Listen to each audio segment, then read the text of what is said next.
भ्राता भीम की पुकार का अर्थ तो समझ रहे हो ना दुर्योधन। आज तुम्हारा 99वां अनुज भी जीवित नहीं बचेगा।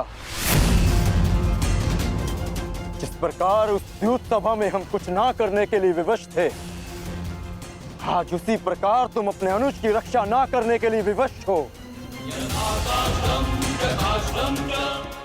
विवशता क्या होती है,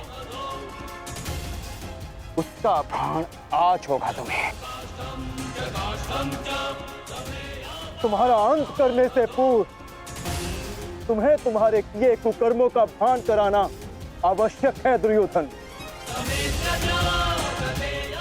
हम तो उस दिन विवश थे, किंतु मैं तुम्हें एक अवसर देता हूं। सूर्य अस्त होने में अभी 2 घड़ी शेष हैं और तुम्हारे अनुज के पास भी।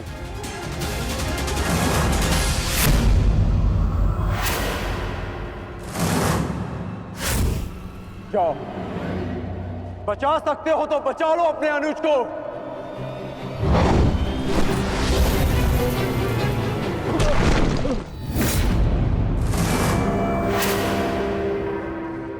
जाओ दुर्योधन, दौड़ाओ अपना रथ और बचा लो दुशासन के प्राण। कर चलो।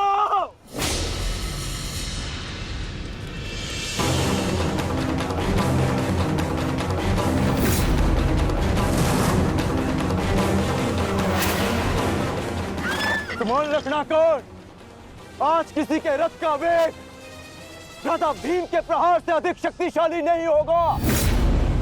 आज पांचाली के अपमान का प्रतिकार लेने से कोई नहीं रोक सकता भ्राता भीम को।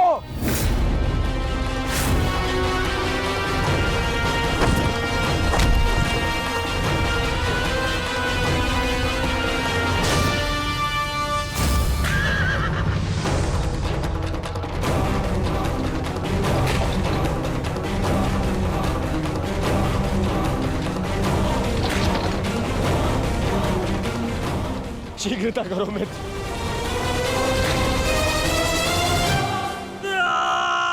चीखो दुशासन, चीखो। इतना चीखो कि अंधायुग तुम्हें सुन तो सके कि जिन्हें द्रौपदी का क्रंदन दिखाई ना दिया, उन्हें तेरा ये रुदन सुनाई तो दे। चीखो दुशासन, कि संसार को संदेश मिले कि क्यों किसी स्त्री का अपमान नहीं करना चाहिए। एक नारी के टूटे हुए दर्प के टुकड़े जब छाती में चुभते हैं तो कैसा लगता है। गति बढ़ाओ मित्र, मेरा अनुज संकट में है।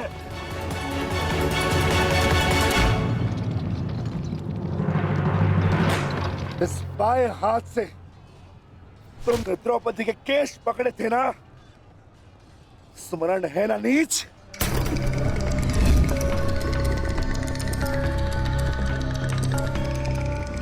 तुमने पांचाली का नहीं, समस्त नारी जाति का अपमान किया है। आपको तुम्हारे धड़ पर रहने का कोई अधिकार नहीं।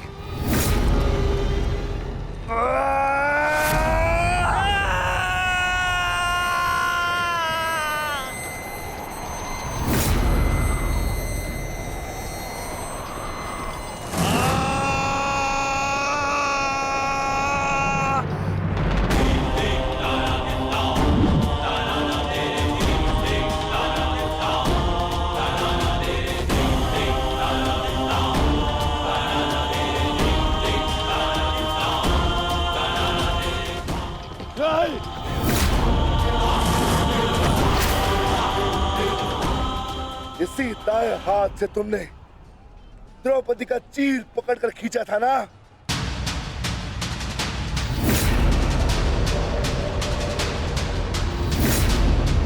अब चीर क्या, तुम लीर भी नहीं खींच पाओगे।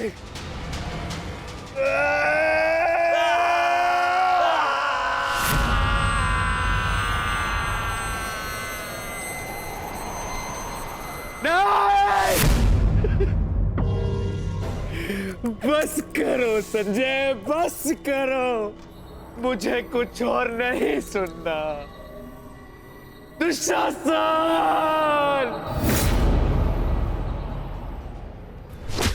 इसी छाती को पीट पीट कर तुमने पुरुषार्थ का ढोल पीटा था ना, अपने पुरुष होने का दम भरा था ना। अब मैं पीटता हूं तुम्हारी छाती।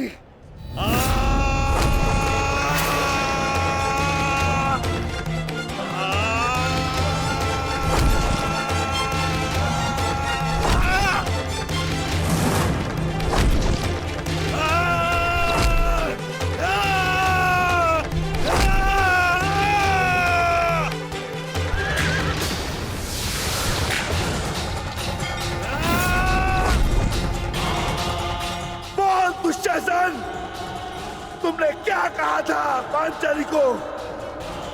बोल, तुमने क्या कहा था पांचाली को? वैश्या, बोल दुशासन, फिर से बोल।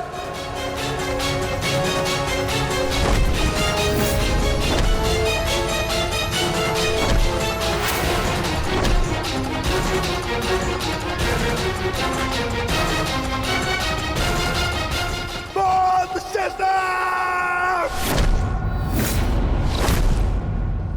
बोल दुशासन, बोल।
मैं पांडुपुत्र था, मैं देवपुत्र था। तुमने मुझे क्या बना दिया दुशासन?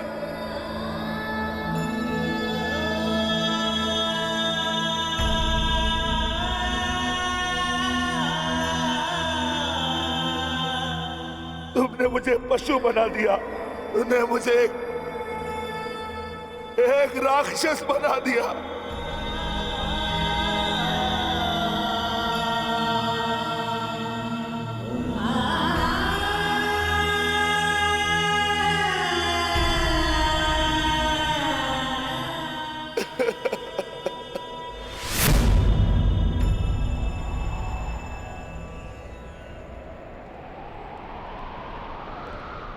मैंने अपनी प्रतिज्ञा पूर्ण की पांचाली, परंतु मेरे प्रश्न का उत्तर पूर्ण नहीं हुआ। क्यों मुझे ऐसे युग में जन्म लेना पड़ा जहां मुझे अपने ही भाई के रक्त से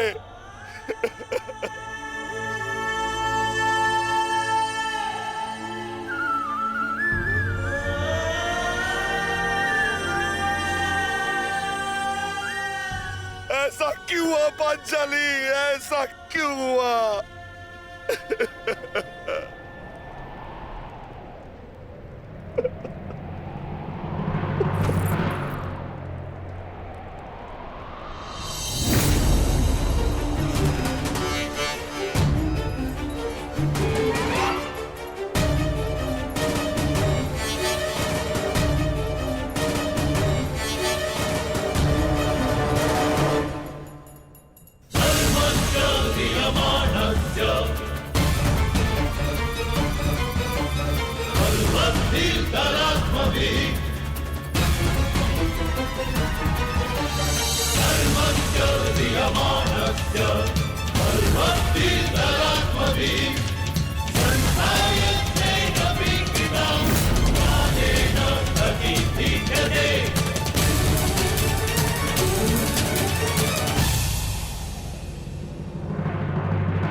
देख रहे हो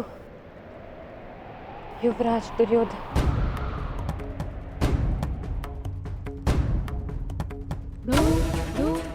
देख रहे हो अंगराज कर्ण, ये लहू, ये रक्त, ये 5 गांव ना देने का मूल्य नहीं।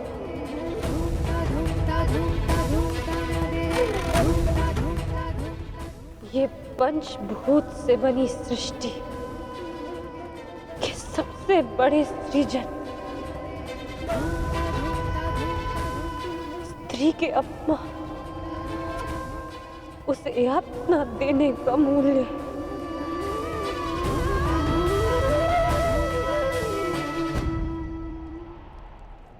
एक स्त्री, एक माता, एक पत्नी का जब जब अपमान होगा,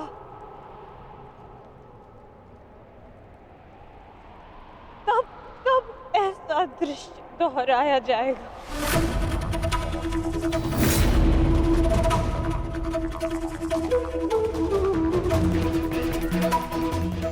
तब तब ऐसा दृश्य दोहराया जाएगा दुर्योधन।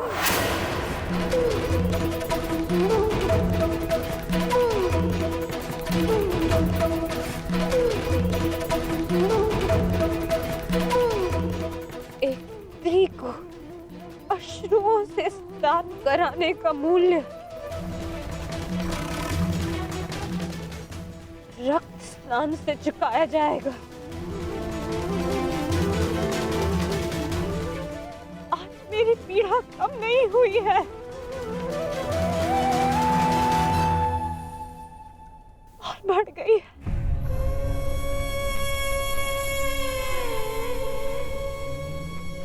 इस संसार में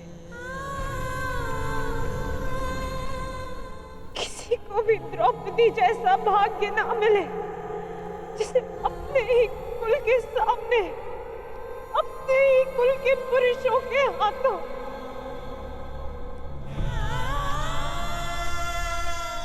अपमान सहना पड़ा और अपने ही कुल के वंशजों के रक्त से स्नान करना पड़ा।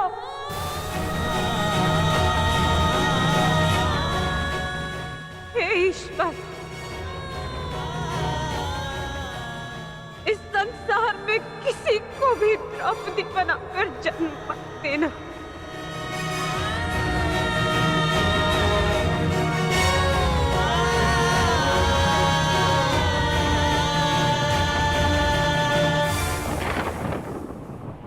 के लिए अपने प्राण देकर प्रसन्नता होगी मुझे, क्योंकि मेरे माता पिता ने आज तक मेरा मुख नहीं देखा और मेरे लिए आप ही मेरे पिता और आप ही मेरी माता हैं।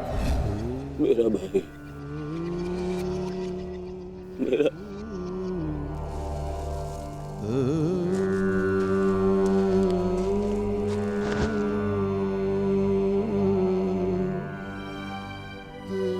दुशासन,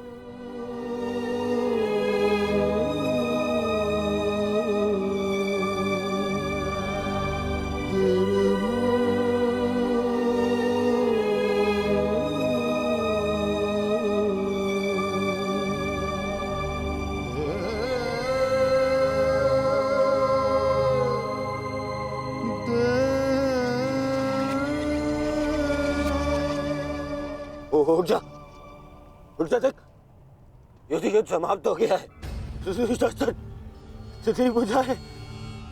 तेरी भुजाओं के बल के सहारे ही तो मुझे संसार पर राज्य करना था।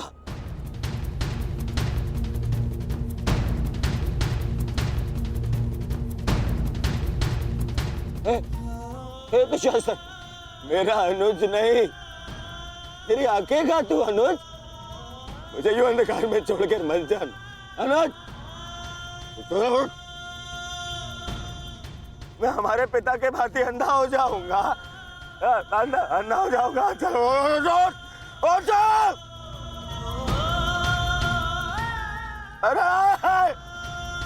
अरे इसकी बुझाए क्या है?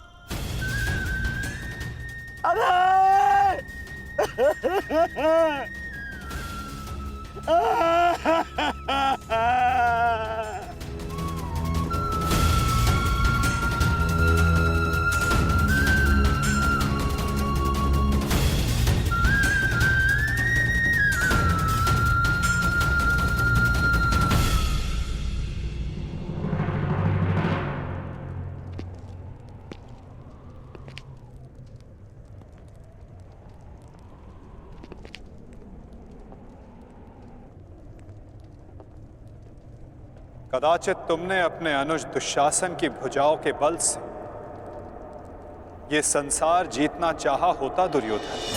नारायणं नमस्कृत्य नरं चैव तो आज सारा संसार तुम्हारा दास होता, किंतु नहीं, तुमने इसकी भुजाओं के बल से एक स्त्री का वस्त्र हरण करना चाहा दुर्योधन। कदाचित तुमने इसकी दुर्जयता के बल से तीनों लोकों पर शासन करना चाहा होता दुर्योधन, तो आज तुम्हें वो भी मिल जाता। परंतु नहीं, तुमने ऐसा नहीं किया दुर्योधन। तुमने अपने अनुज दुशासन के मन में कुटिलता और कुचक्र का षड्यंत्र रच दिया। कदाचित तुमने अपने नेत्रों को उचित मार्ग दिखाया होता दुर्योधन, परंतु तुमने अपनी उन आंखों से महाविनाश का स्वप्न देखा।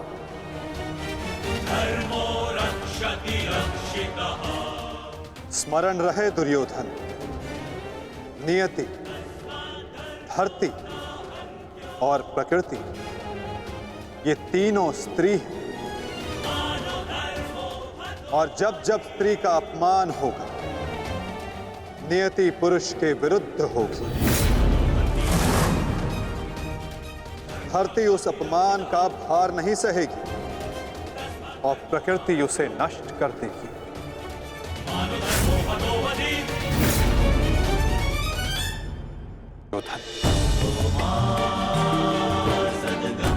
क्या तुम्हारे अनुजों में, क्या तुम में पुरुषार्थ कम था जो द्यूत खेलने की आवश्यकता पड़ी?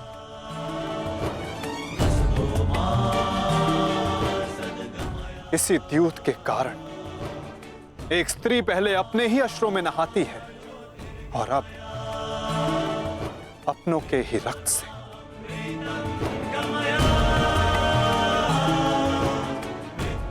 क्यों किया तुमने ये लालच दुर्योधन? क्यों रचा ये कुचक्र? इसी द्यूत, इसी कुचक्र, इसी लालच के कारण रचता है ये युद्ध, ये महाविनाश, ये महाभारत।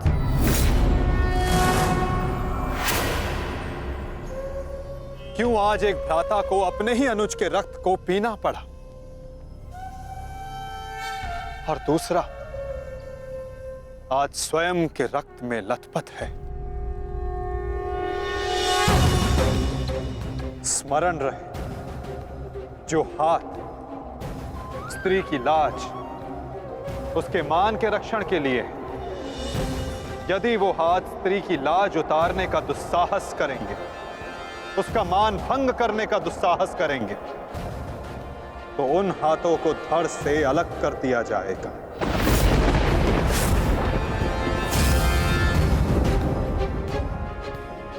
जो वस्त्र हरण करेंगे, उनका प्राण हरण होगा।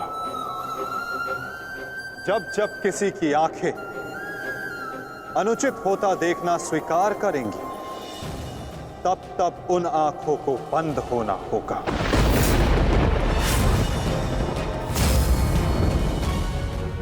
यही नियति है, यही प्रारब्ध है, और यही है इस महाभारत का कारण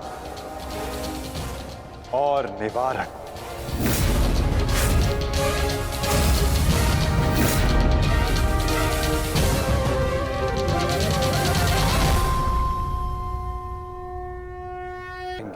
उनका प्राण हरण होगा। जब जब किसी की आंखें अनुचित होता देखना स्वीकार करेंगी, तब तब उन आंखों को बंद होना होगा। यही नियति है, यही प्रारब्ध है, और यही है इस महाभारत का कारण और निवारण।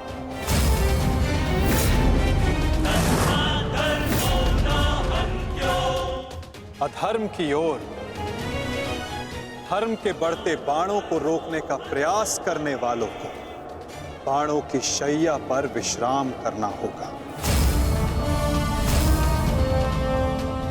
जो अधर्म की आज्ञा पर शीश झुकाएंगे, उन्हें स्वयं का शीश कटाना होगा।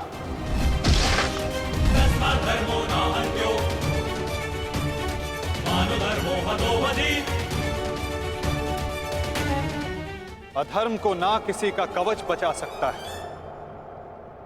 ना ही किसी के बाण। ऐसा कोई रथ नहीं जिस पर अधर्म चढ़कर अपने लक्ष्य तक पहुंच सके। ग्रास लेगी ये धरा उस अधर्मी को भी, और अनचाहे उसका साथ देने वाले के रथ को भी। जो एक झूठे वचन के लिए सत्य के चक्र के समक्ष आकर खड़ा होगा, उसे स्वयं सत्य के चक्र के साथ धंसना होगा।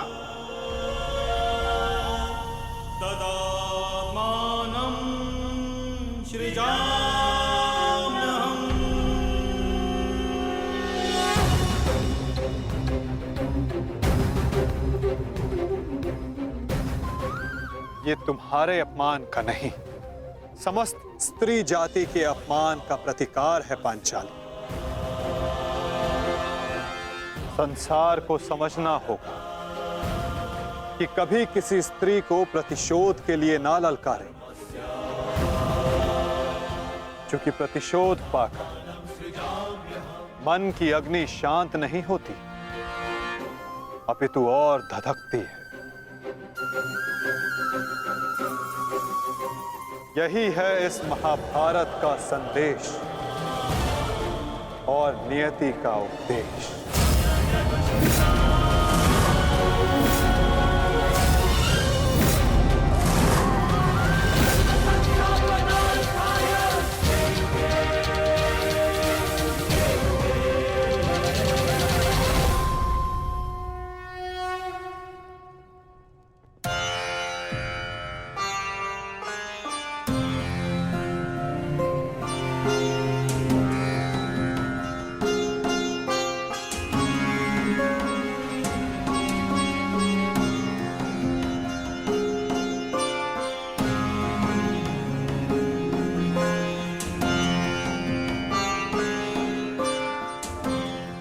को संभालो मित्र।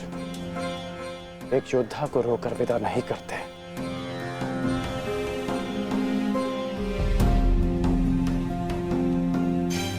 हम तो शासन का बलिदान जो व्यर्थ नहीं जाने देंगे। आगे बढ़ो मित्र, अपने अनुज की अंतिम विधियां पूर्ण करो।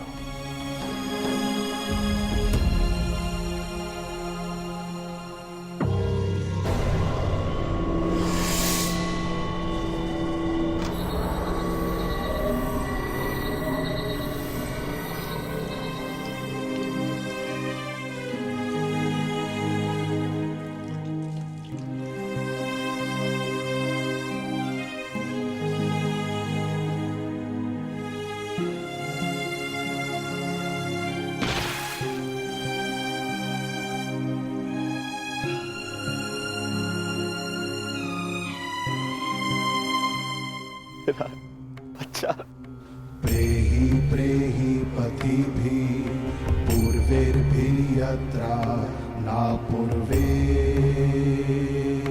पितरपर्युः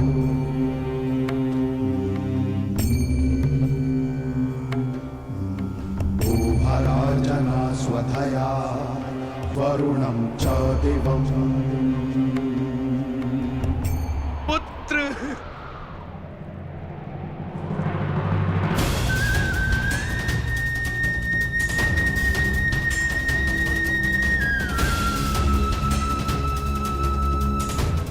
क्यों? कैसे कैसे होने दिया तुमने ये? तुम्हारा अनुज तुम्हारा उत्तरदायित्व था, उसकी रक्षा कैसे ना कर पाए तुम? मैं नेत्रहीन हूं पुत्र, परंतु ऐसा प्रतीत होता है जैसे किसी ने मेरा एक नेत्र छीन लिया है।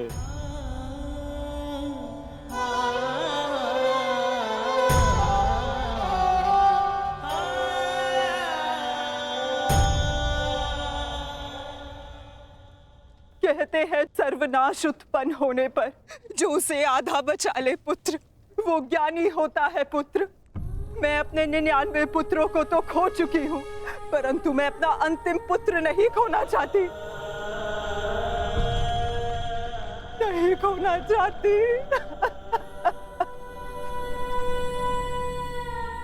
बंद कर दो ये महाविनाश दुर्योधन, और लौट चलो। किसी को तो रहने दो जो हमारा पिंड दान कर सके।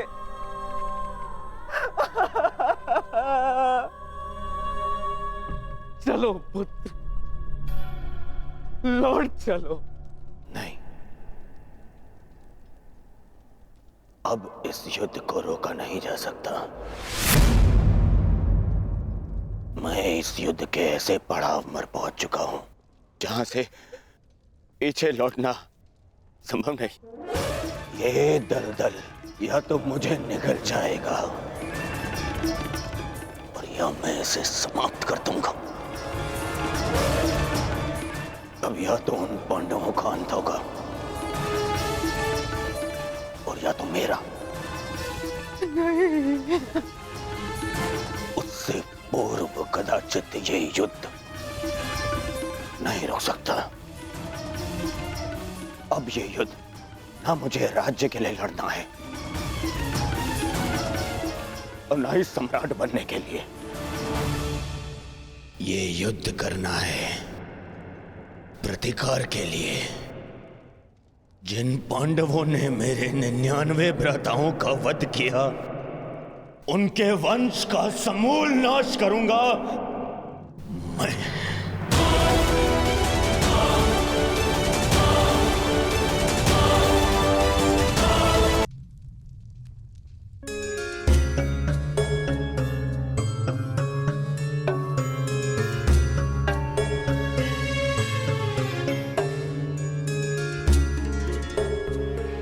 किस चिंतन में डूबे हो युधिष्ठिर?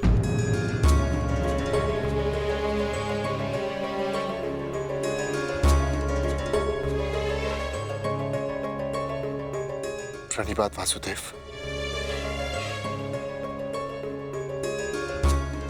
तुमने मेरे प्रश्न का उत्तर नहीं दिया युधिष्ठिर। हाँ वासुदेव, मेरा मन अशांत है। बुद्धि पर जैसे भ्रम की धूल सी जमी है। समझ में नहीं आ रहा है वासुदेव कि इस महायुद्ध से हमें क्या प्राप्त होगा। आश्चर्य, धर्मराज के मन में ऐसा असमंजस। वासुदेव, मैं आपसे निवेदन करता हूं कि मुझे धर्मराज कह के मत पुकारिए। इस धर्म युद्ध में बिखरे अधर्म की छींटें मुझ पर भी पड़ी हैं। मैं धर्मराज कहलाने योग्य नहीं हूं वासुदेव। युद्ध में शरीर और सेना के बल से अधिक महत्वपूर्ण आत्मबल होता है युधिष्ठिर। और इस प्रकार युद्ध के मध्य में सम्राट का मन दुर्बल पड़ जाए, ये उचित नहीं है। तुम ये मत भूलो युधिष्ठिर कि ये महायुद्ध केवल तुम्हारा नहीं है, ये संपूर्ण भारतवर्ष की उस प्रजा का भी है जो न्याय चाहती है, जो अधर्म से मुक्ति चाहती है, जो तुम्हें हस्तिनापुर का योग्य उत्तराधिकारी मानते हैं, जो तुम में भारत का योग्य सम्राट देखते हैं। इस युद्ध में तुम्हें सम्राट बनते देखने के लिए अनगिनत सैनिकों ने अपनी आंखें बंद कर ली युधिष्ठिर, और आज भी अनगिनत सैनिक सज्ज हैं अपना बलिदान देने के लिए। एक सम्राट का कर्तव्य है कि वो अपनी सेना, अपनी प्रजा का मार्गदर्शन करे, ना कि स्वयं दुविधा में फंस जाए।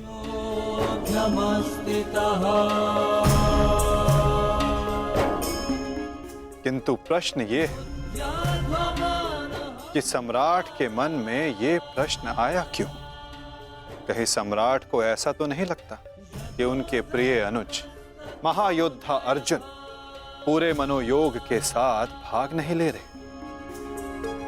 कदाचित इसीलिए अंगराज अब तक युद्ध क्षेत्र में है। अंगराज का वध केवल अर्जुन के हाथों संभव है। यदि युद्ध भूमि में अर्जुन अंगराज का वध कर देते हैं तो अवश्य ये संभव है युधिष्ठिर।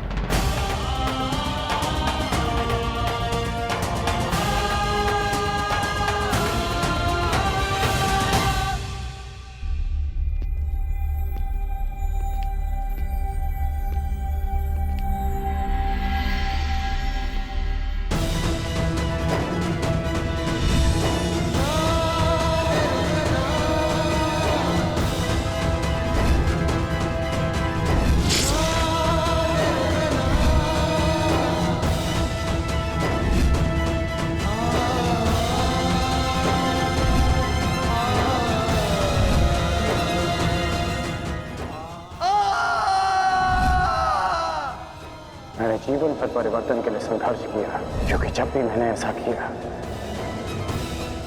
तो मैंने लोगों की आंखों में आशा की किरण देखी।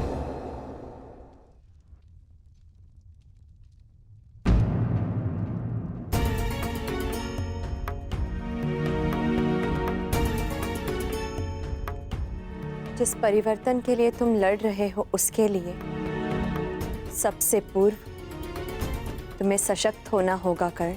कुछ समझ नहीं पा रहा हूं वृषाली। लगभग अपने सारे प्रिय खो चुका हूं। हमारी अगली पीढ़ी जिसके लिए मैंने परिवर्तन का स्वप्न देखा था वो तो बची ही नहीं। फिर इस परिवर्तन का क्या लाभ?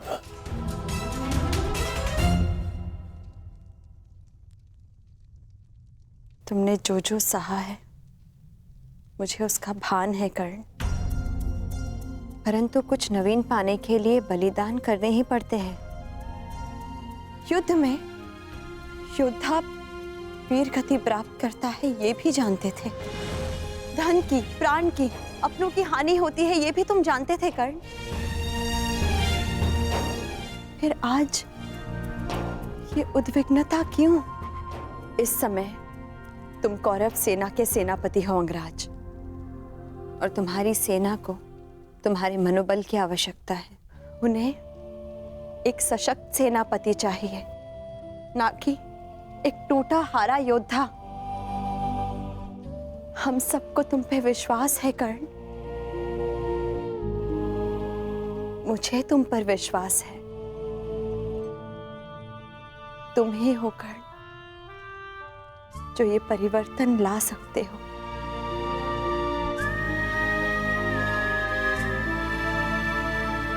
मैंने तुम्हें कितने कष्ट दिए हैं, फिर भी सदा तुमने मेरा साथ दिया,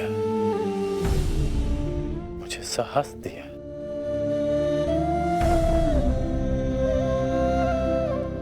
मैंने सदैव परिवर्तन चाहा है, उसमें विश्वास रखा है, पर आज स्वयं को संभाल नहीं पा रहा हूं मैं।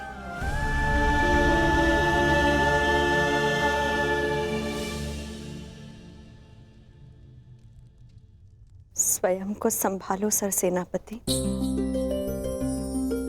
इस तरह टूटो मत, क्योंकि अगर तुम टूटे तो परिवर्तन का वो स्वप्न टूट जाएगा।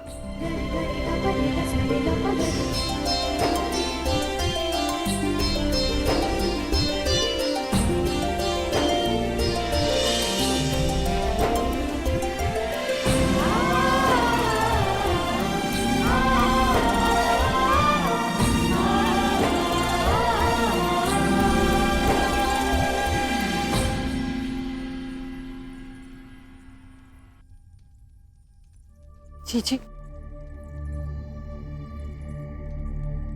एकांत। जी मैं कुछ मत कहो कुंती, समय ने मुझे उस मोड़ पर लाकर खड़ा कर दिया है जिस मोड़ पर ना तो मेरे पास कुछ कहने के लिए है और ना ही सुनने के लिए। तुम्हें स्मरण है तुम्हें वो समय कुंती जब हमारे हस्तिनापुर में हर्ष, खुशी, उल्लास और आनंद होता था। मुझे दंभ होता था कि मेरे कक्ष में 100 और तुम्हारे कक्ष में 5 दीपक हैं, परंतु आज मेरा ये कक्ष अंधकार में डूब गया है। एक एक करके इस अभागिन माता ने अपने 99 पुत्र खो दिए हैं। परमात्मा से 100 पुत्रों की माता होने का सौभाग्य पाकर भी आज मेरे दोनों हाथ खाली हैं। माता के आंसू तो अपने एक पुत्र के वियोग में सूख जाते हैं, परंतु मैं अभागिन गांधारी अपने 100 पुत्रों के विलाप के लिए अश्रु कहां से लाएगी कुंती? कहां से लाएगी? ऐसा नहीं है दीदी, ये दुर्भाग्य नहीं, हमारी असफलता है। दीपक का दर में जलना ये तो संभालने वाले के हाथ में है कि वो उस दीपक से प्रकाश करवाता है या अपने घर को सुहा कर लेता है या अपने संतान पर अपना नियंत्रण खोने के कारण ये युद्ध हुआ है, जिसका परिणाम हम माताएं भुगत रही हैं। जो पीड़ा आपकी है जीजी, वही पीड़ा मेरी भी है। आज आप जिस परिस्थिति में हैं, मैं भी स्वयं उसी परिस्थिति में बंदी हूँ।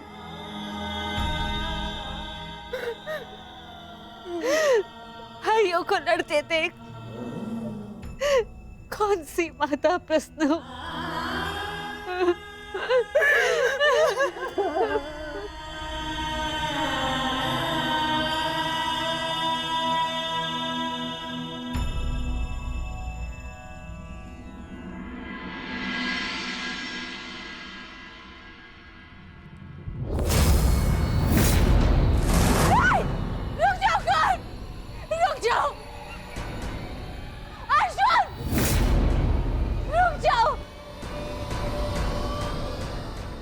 जोड़ती हूँ, दोनों रुक जाओ।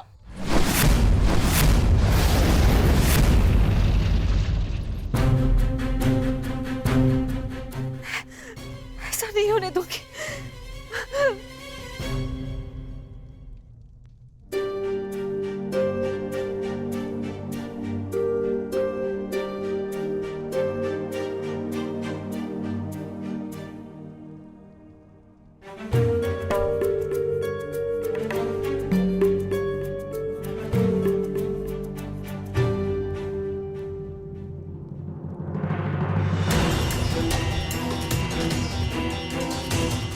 राजमाता,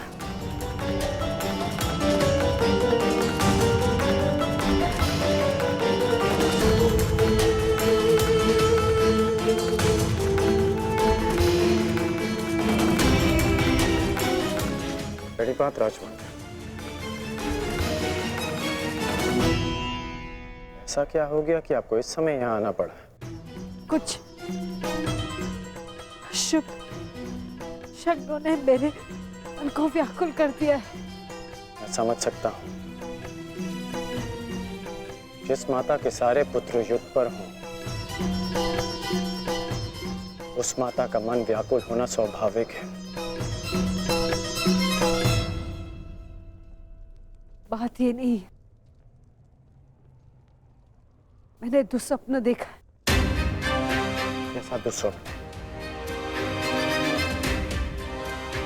तुम बांध चढ़ा आगे जा रहे हो, अर्जुन भी सजा है, और दोनों ने बांध संधान कर दिया, और मैं बीच में आ गई, किंतु तुम दोनों ने बांध छोड़ दिया। फिर क्या हुआ? फिर मेरा सपना टूट गया। जो स्वप्न आपने पूरा देखा ही नहीं, उसके लिए आप व्यथित क्यों हो रही हैं? मैं व्यथित हूं क्योंकि बाण किसी का भी हो, किसी की भी छाती भेदे, पीड़ा मेरे को ही होनी है। संसार की दृष्टि में आपकी कोख 5 बार भरी है। क्या आपका दुर्भाग्य था या मेरा प्रारब्ध? हमें इसे स्वीकारना होगा राजमाता। तुमसे विनती करती हूँ, इस युद्ध को त्याग दो। क्या ये विनती आप अर्जुन से कर सकती हैं? बताइए।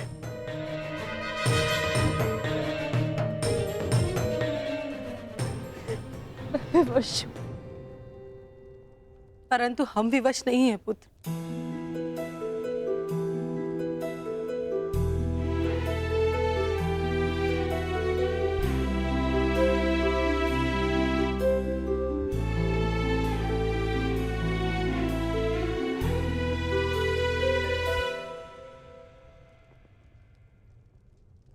छोड़ दो ये युद्ध पुत्र, छोड़ दो।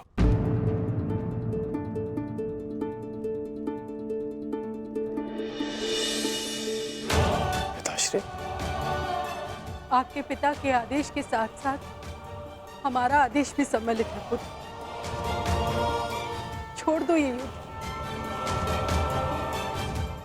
पुत्र। ये युद्ध परिवर्तन के लिए नहीं, विनाश के लिए।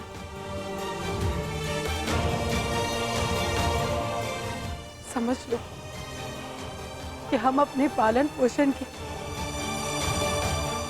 ऋण का मूल्य मांग रहे हैं तुमसे।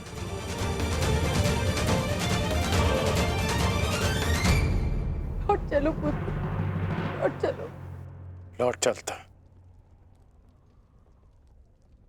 लौट चलता यदि मैं केवल राधेकरण होता।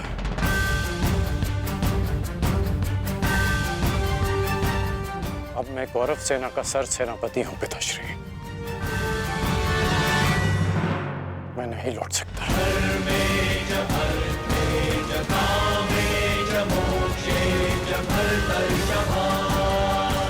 मेरा कर्तव्य है। आपका आदेश ना मानने के लिए मुझे विवश कर रहा है। मैं नहीं लौट सकता माता। ब्रह्म मुहूर्त में देखा क्या सपना सत्य नहीं होता है पुत्र।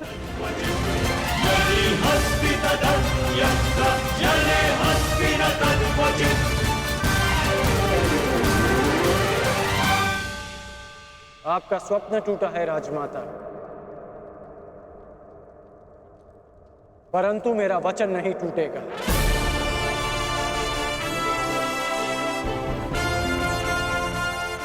सूर्योदय होने को है।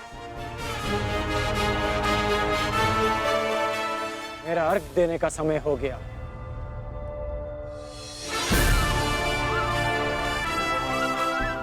आज्ञा दीजिए। प्रणिपात।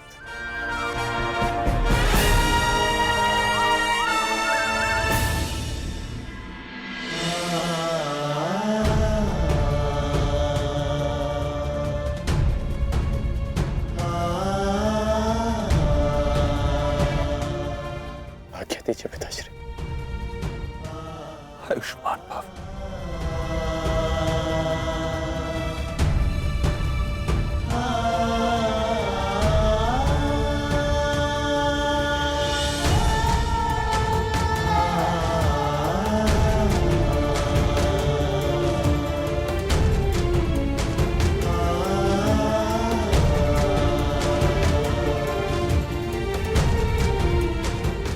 अश्रु नहीं माता,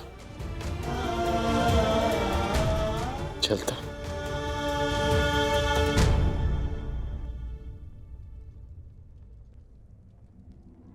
यशस्वी भव।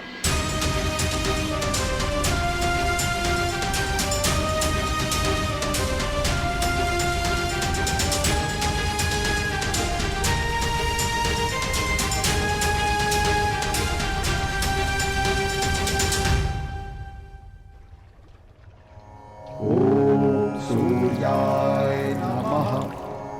ॐ भानवे नमः। ॐ खगाय नमः। ॐ श्री सवित्रे सूर्यनारायणाय नमः।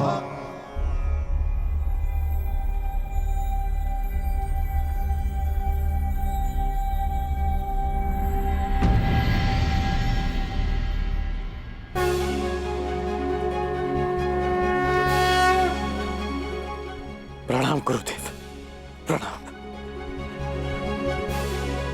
आयुष्मान भव पुत्र, आयुष्मान भव।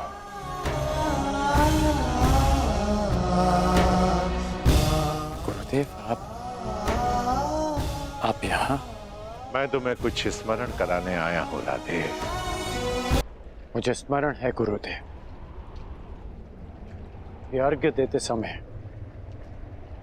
मुझसे कोई कुछ भी मांगे उसे मैं पूर्ण करूंगा, और ये मेरा सौभाग्य होगा यदि मेरे गुरु मुझसे कुछ मांगे। आदेश दीजिए गुरुदेव। मैं तुमसे कुछ मांगने नहीं आया हूं पुत्र, तुम्हें कुछ और स्मरण कराने आया हूं। क्या गुरुदेव? जब तुम मेरे पास दीक्षा के लिए आए थे तो मैंने तुम्हें ब्रह्मास्त्र, ब्रह्मशिरास्त्र और ब्रह्मांड अस्त्र देकर भी उसे तुम्हारे लिए निष्क्रिय कर दिया था। स्मरण है मुझे। मैंने तब भी कहा था और आज भी कह रहा हूं कि गुरु का श्राप भी आशीर्वाद होता है। मुझे उस बात का कोई दुख नहीं गुरुदेव। परंतु मुझे दुख है पुत्र, मुझे दुख है, और मैं तुम्हें यही स्मरण कराने आया हूं उस भूल का पश्चाताप करने के लिए मैंने तुम्हें विजय धनुष दिया था। मेरा श्राप तुम्हारे साथ है और पश्चाताप भी पूर्ण हो। समय आ गया है कर्ण, उस विजय धनुष को धारण करने का।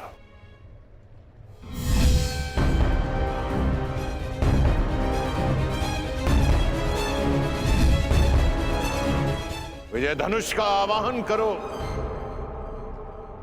और विजय धनुष को धारण करो। जब तक वो विजय धनुष तुम्हारे हाथों में रहे, इस संसार में कोई भी शत्रु तुम पर विजय नहीं पा पाएगा।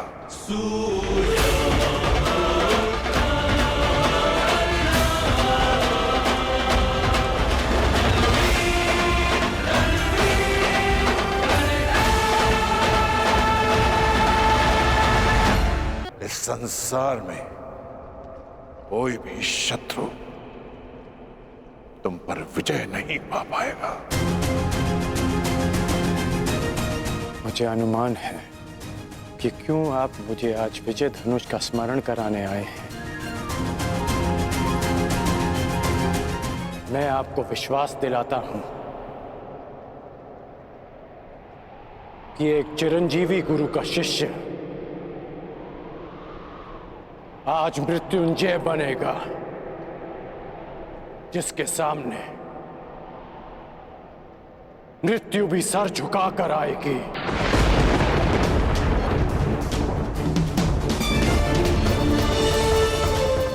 ये आपके शिष्य का आपको वचन है गुरुदेव। मुझे तुमसे यही आशा है पुत्र, जो अपने वरदान का दान करके भी अपने मित्र का साथ दे। ऐसे शिष्य पर मुझे गर्व है।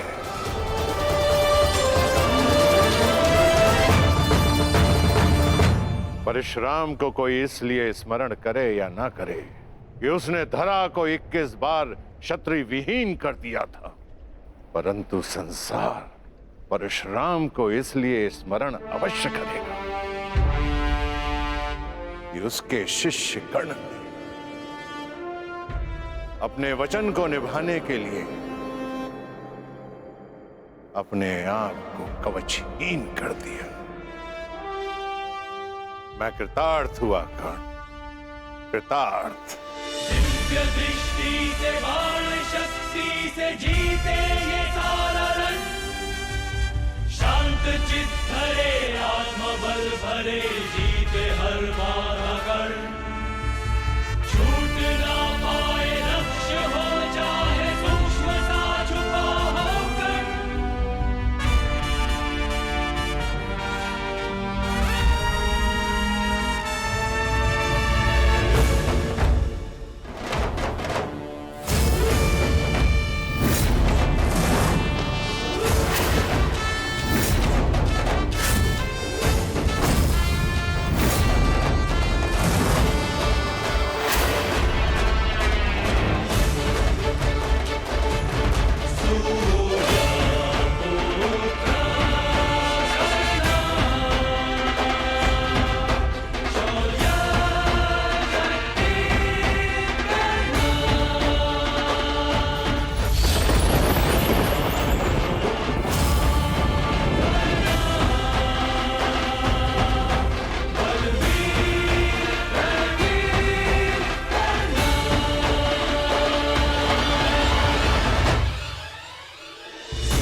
स्मरण रखना पुत्र, मैं चिरंजीवी हूं, परंतु तुम्हें मृत्युंजय बनना है।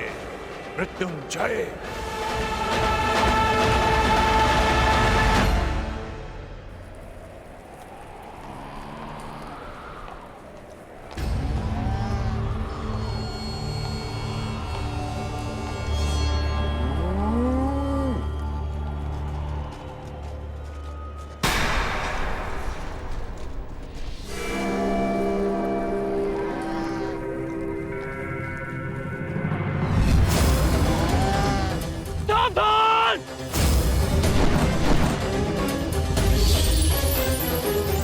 किस प्रकार तुमने कीचड़ में फंसे हुए मेरे असहाय बछड़े को मारा है, उसी प्रकार तुम भी एक दिन पृथ्वी पे असहाय गिरे रहोगे।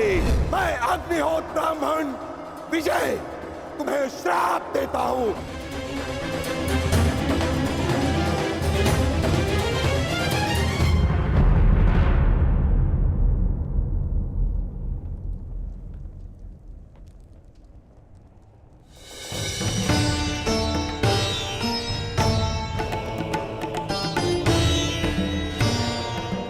प्रणिपात माधव।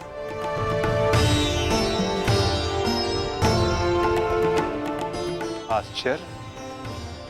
मुझे देखकर तुम आश्चर्यचकित नहीं हुए मित्र? ब्रह्म मुहूर्त में आज जन्मदात्री मेरे पास आई। तर्पण के समय गुरुदेव आए और अभी उस श्राप का स्मरण हुआ। विश्वास हो गया माता कि आज का दिवस विशेष है, और भान था कि ऐसे में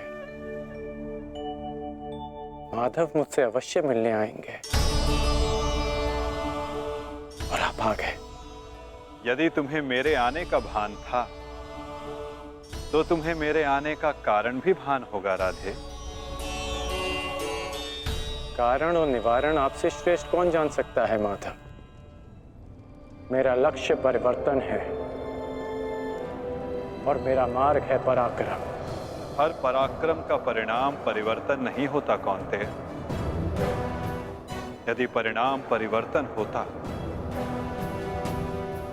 तो आज मैं तुम्हारा सारथी होता मित्र। जीवन बड़ा जटिल है माधव। कभी कभी मनुष्य लक्ष्य नहीं चुनता, लक्ष्य और मार्ग उसे चुन लेते हैं। मुझे भी प्रारब्ध ने अपना योद्धा चुना है। परंतु प्रारब्ध योद्धा नहीं बनाता मित्र, योद्धा प्रारब्ध बनता है। यदि तुम चाहो तो अब भी भारतवर्ष का प्रारब्ध